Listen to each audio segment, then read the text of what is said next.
Hi, I'm Olive. I'm back. Welcome po sa aking bagong YouTube channel. Welcome po sa Greenfield Realty po So for today's video, nandito po kami sa Lopez, Quezon, kung saan bibisita po kami ng isang property na along Barangay Road. So ito po ay nasa 2.1 hectares po Ayan, pakita ko muna po sa inyo yung pinakakalsada niya. So hindi pa po cemented road to. Ayan. So doon po kami galing. Diyan po sa area na yan, sa way na yan. So, nadya po yung pinaka-national road na nasa 1.5 kilometers lang po, makakalabas na tayo ng national road. So, pakita ko din po yung, ito na po yung pinaka-property. Ayan. Medyo mag-slope lang po tayo ng konti. And then, ito po yung pinaka-harap niya. Ayan. So, medyo may mga kahabayan na po dito. So, hindi na po tayo mapapanglaw. Ayan. Kabilaan po yan.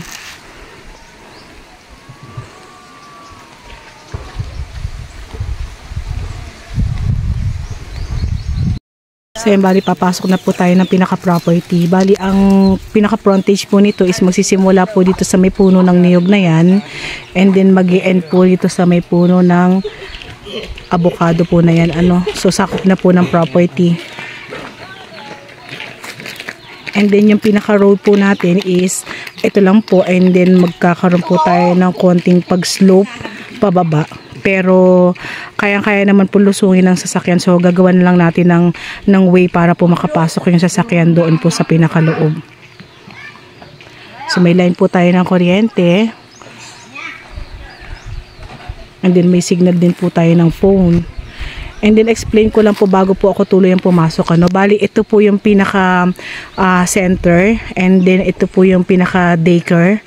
So malapit po tayo. And then ito pong tinatayo na to is barangay hall daw po. So ongoing pa lang po. Pero nakatayo na po siya. So ayun na po yung mga materials po. May mga buhangin na po dyan. So pagbungad pa lang po natin dito, makikita na po natin yung puno ng avocado. And then meron po tayong puno ng mangga dito. May mga dalong yan tayo.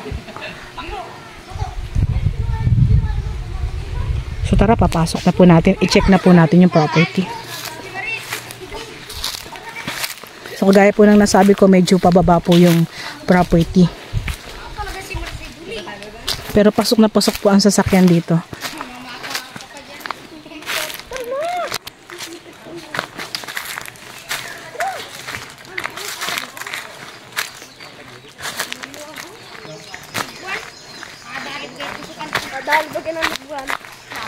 Medyo palusong po tayo,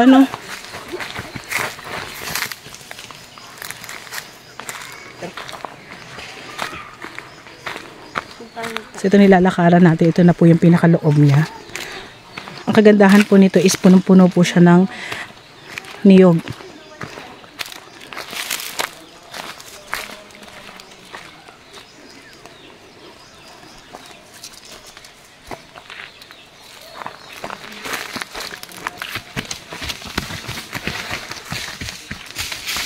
So yung tinatamaan po ng video natin, yan po yung mga niyog po niya. Medyo may matataas na po and then may mga takaran po kung tawagin po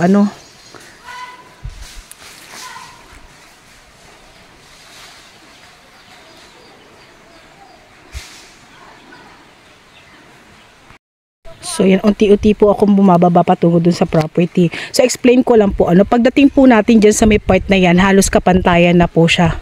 So flat area na po yan. And then dito lang po sa may magbubuhat po tayo sa kalsada. Pakita ko lang po sa inyo magbubuhat po tayo dyan sa may kalsada. Yan, medyo mataas po. So kung makikita nyo po yung kubo na yan, doon po ako galing. Bali nag-i-slope ako ng paunti-unti dyan. And then pwede na naman daw pong makidaan dito kasi ayun po yung barangay hall na ginagawa. And then pwede po tayong dumaan dito sa may malinis na area po. So yan naman daw po ay pag-aari din po ni owner. So nabenta niya na po yung part na to.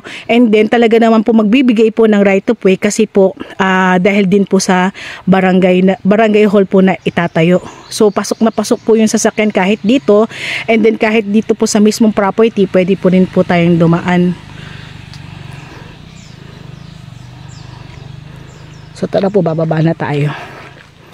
Ayun, nakitang-kita natin yung ang daming niyog talaga, as in. Ito po ay nasa 500 ka puno po, ano. Ayan. So ito po ay naglulukad ng nasa 5,000 kabuo. And then ito daw po ay nagkokobra po si owner po ng nasa 35 to 37,000 po kada 45 days.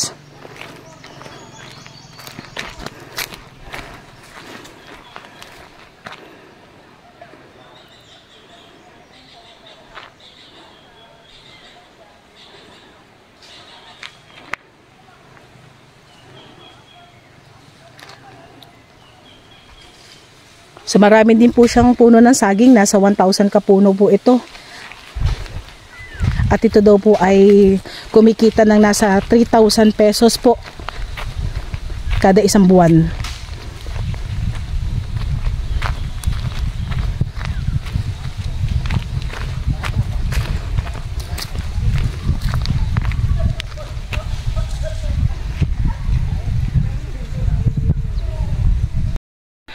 So yan, kung mapapansin po natin itong mga medyo maliliit pang puno po na yan, yan po ay mahogany. So marami rin pong nakatanim dito na mahogany dito sa area po, ano. Meron din tayong puno ng Gemellia.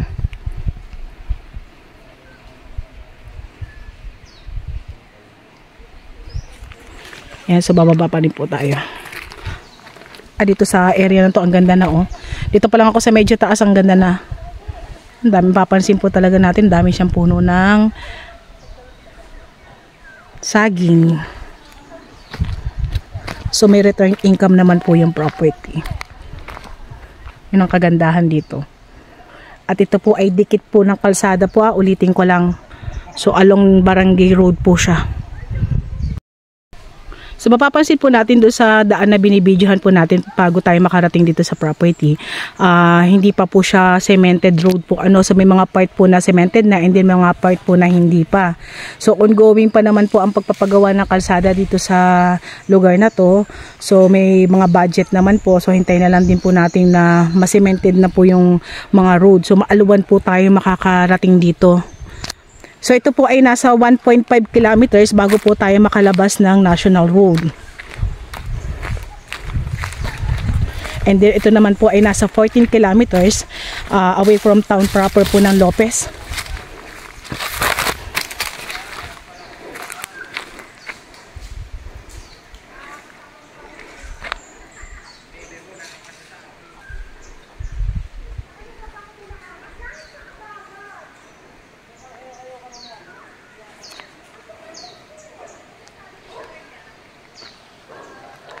So ang style po ng property, even maliit po yung pinaka-frontage niya, dito po sa loob siya bumuka. Yun po yung pinaka-korte po niya, ano.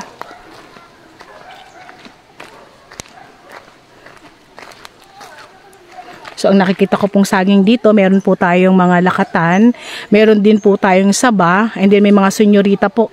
So iba't ibang klase ng saging yung namumunga dito. And then meron tayong mga langka, ayan, makikita naman natin.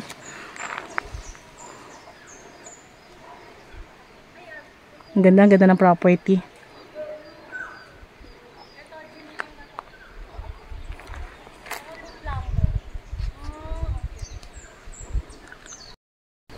Dami, oh. Tapos marami rin po siyang mga bagong tanim. So mga sisibol pa yan.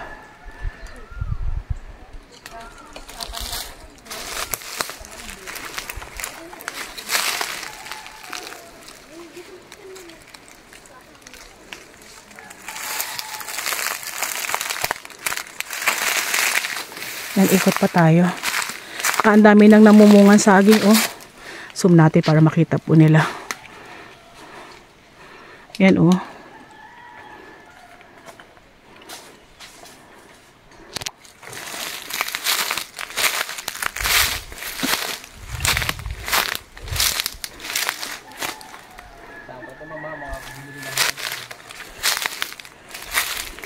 Pagdating natin sa loob, doon na bali lumawak or bumuka yung property. Yan, daming tanim na saging.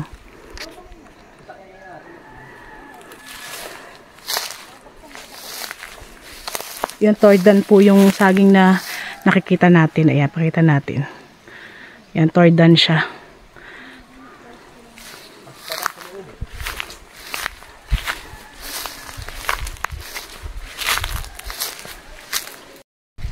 So, bali din na tayo pupunta doon sa may kawayan na yun. Ano, bali naputol na siya. Ayan, dito sa may part ng saging, yan na lang po yung pinakasakop ng area. And then kabilang property na po yun.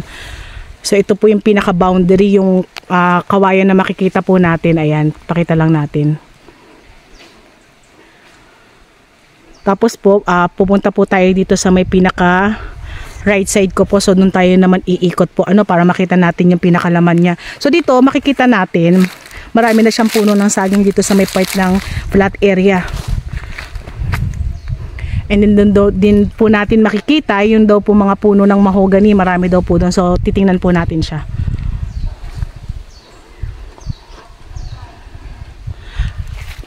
So talaga pong magkakaroon po talaga ng right of way doon sa sinasabi ko po na yun, doon sa may barangay hall na tinatayo. Kasi po, meron pa po mga property doon sa may pinakalikod. Ayan po, may nakatayong bahay po doon sa may gawi doon.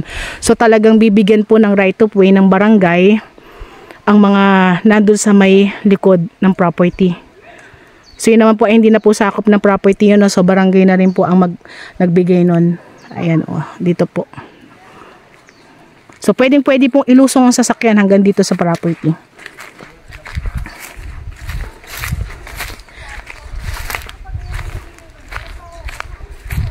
Ang kagandahan po nito is malapit po tayo sa barangay hall, sa daycare center, saka sa center po may puno pa ng ng rambutan. May nakitang isa. Tapos ang dami niyang kawayan.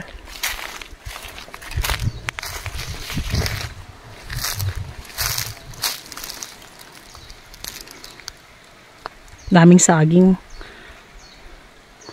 So explain po sa akin ni owner, yun daw pong saging ay hindi nila masyadong naaanihan. So minsan daw po ay yung estimated lang na binigay niya po sa akin. Minsan daw po humihigit pa daw po sa 3,000 pesos yung pwedeng maibenta sa loob ng isang buwan. So sure na may income naman po yung property.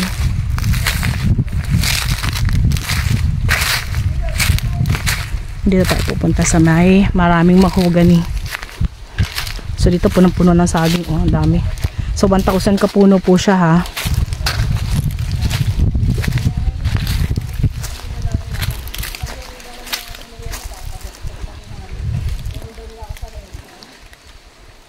Dito flat na po dito.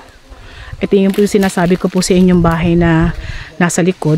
Kaya po talaga magbibigay ng daan ang barangay hall po ng right of way para dun sa may mga nasa likod na property. So makikinabang din po itong kung sakaling maabil nyo po itong property na to, makikinabang din po tayo sa right of way sa magiging daan, and then meron pong sariling daan din po ang property na to. Kasi nga may frontage po tayo sa harap ng kalsada.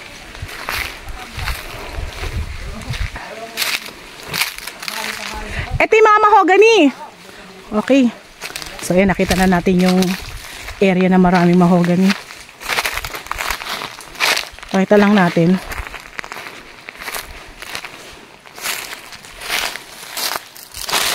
Ito na yun. Ayan po, kung makikita po natin yung mga kataasan ng mahogany na yan na halos nasa gabaraso or gatawan na ng isang bata. Yan po, sakop po ng property yan. So yan, sakop pa rin po yung mga saging na yan, yung kumpul-kumpul na saging na yan, sakop po yan ng property.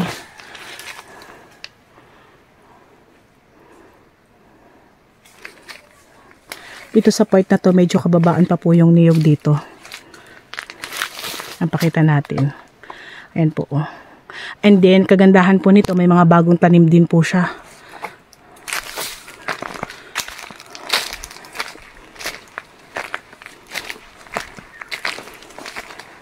Hindi na lang po talaga medyo nadadamuhan tong property na to, pero kung i-describe ko po punong-puno po siya ng laman. And then nahaluan na lang siya ng mga konting damo, pero nangingibabaw pa rin po yung karamihan ng mga saging. And then yung mga mahogany. Tapos yung mga kadaming kawayan na yan ay sakop ng property yan. Makakatayo na po ng isang kubo. Sobrang dami. Tapos po kahit po siya sabihin po natin na ayun po dun po kami nang galing kung saan nandun yung road. Yan pong pagbaba po na yan dito ay punong-puno pa rin ng saging sa kaniyog Ang dami. Dito sa part na to, ito yung mga sinasabi ko sa inyo mga kababaan na niyog. Ito. Pakita natin, lapitan natin. Ayan po. So mga batang-batang niyog na kahit mabababa pa lang po siya, namumunga na. Konting linis lang po ito. Ay, napakaganda nitong property na ito. Ayan po. Ang baba pero namumunga.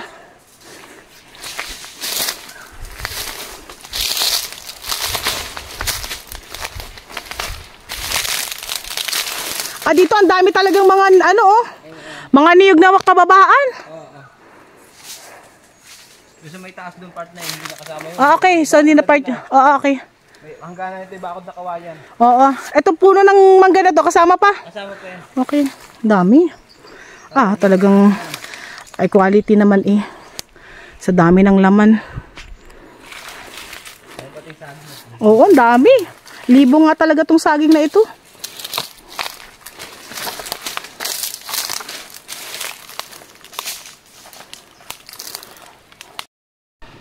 So, ang ganda po ng property, na amaze po ako sa dami ng laman.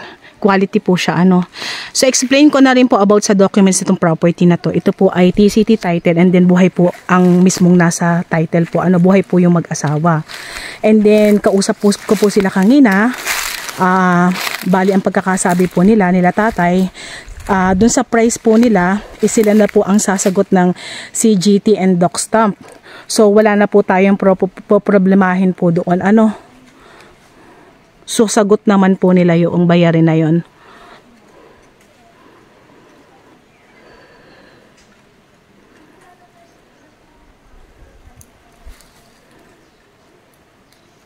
So, ito po ay nasa 80% po yung flat area and then nasa 20% po yung slope. Pero napaka-gradual naman po. Yung nga lang po, doon po tayo sa tabi ng kalsada po nag-slope. So, pababa po yung magiging pagpasok po natin doon sa property. Pero, kagaya po ng nasabi ko, kayang-kaya pong pumasok ng sasakyan, hindi po hihirapin kasi napaka-gradual naman po nung pagbaba niya sa area.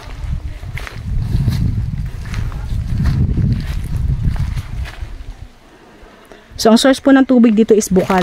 Kaya lang hindi po tayo makapunta na dun sa mismong bukal na pinagkukuhanan ng tubig dito sa mga taong nakatira din po sa may likod po. So, dun po sila lahat kumukuha ng tubig. Kasi nga po ay medyo masukal po dito sa part na to. So, hindi ko na po siya papasukin. Pero yun nga po sabi ng mga taga rito is may bukal daw po na pinagkukuhanan sila ng tubig. Lahat po nang nandito sa area.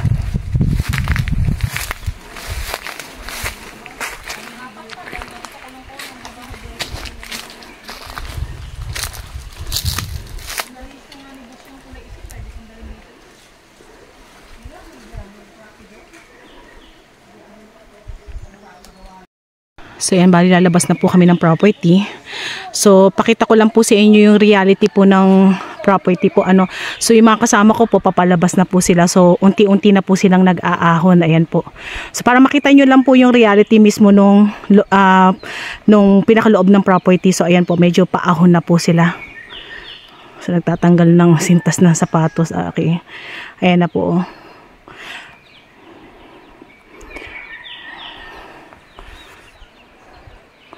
So yan po, sa mga gusto pong i-avail tong property na to, ulitin ko lang po, ito po ay along Barangay Road. And then maganda po yung return income niya dahil nga po marami po itong tanim na niyog. Ito po yung marerecommend ko po sa inyo. Ito po ay Lopez, Quezon lang. So magandang idea rin din po ito ay pag-alagaan din po ng mga hayop. And then dun sa may gawing taas po, ayan, kung mapapansin po nyo, meron pong bahay po dun sa may gawing taas po na yun. So kung nandito po yung property, ito po yung pinaka-start ng property. So pwede rin po kayo magtayo po ng bahay dyan. Kalapit nyo na po agad yung daycare center and then yung barangay hall po.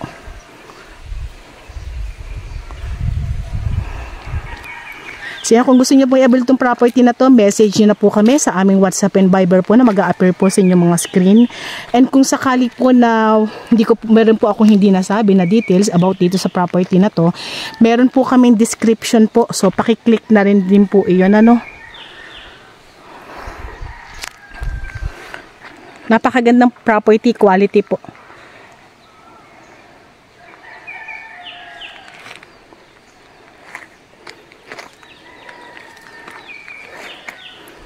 So yan po, labas na tayo.